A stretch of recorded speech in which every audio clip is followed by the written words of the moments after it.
పెసరట్టు పులుసు తయారు చేయడానికి కావలసిన పదార్థాలు: పెసరపప్పు, ఉల్లిపాయలు, చింతపండు, వెల్లుల్లిపాయలు, కారం, పచ్చిమిర్చి, పసుపు, ధనియాలు, జీలకర్ర, ఎండుమిరపకాయలు, ఉప్పు, కరివేపాకు, నూనె, తాలింపు గింజలు.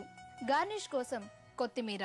పెసరట్టు పులుసు తయారు చేసుకునే విధానం: ముందుగా స్టవ్ మీద బాండీ పెట్టి అరకప్పు నూనె పోసి కాగాక 2 ఎండుమిర్చి, పోపు గింజలు, 2 రెమ్మల కరివేపాకు వేసి వేగాక లైట్ గా గ్రైండ్ చేసిన 1 కప్పు ఉల్లిపాయ పేస్ట్ వేసి బ్రౌన్ కలర్ వచ్చే వరకు మగ్గించాలి.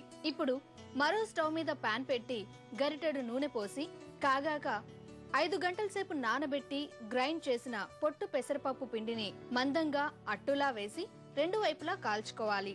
తరువాత ధనియాలు, జీలకర్ర కలిపి గ్రైండ్ చేసిన పౌడర్ 2 టీ స్పూన్లు మగ్గుతున్న ఉల్లిపాయల్లో వేశాక 1 టీ స్పూన్ వెల్లుల్లి పేస్ట్, చిటికెడు పసుపు, తగినంత ఉప్పు, 1.5 టీ స్పూన్ కారం వేసి అరకప్పు చింతపండు పులుసు, 2 కప్పుల వాటర్ యాడ్ చేసి ఉడికించాలి. ఇప్పుడు రెడీ అయిన పెసరట్టుని చిన్న చిన్న ముక్కలుగా కట్ చేసి మరుగుతున్న పులుసులో వేసి కాసేపు మూత పెట్టి సిమ్లో ఉడికించాలి. చివరగా 2 పచ్చిమిర్చి ముక్కలు వేసి 2 నిమిషాలు ఉంచి రెడీ అయిన కర్రీని బౌల్లోకి తీసుకుని కొత్తిమీర జల్లాలి. అంతే, పెసరట్టు పులుసు రెడీ.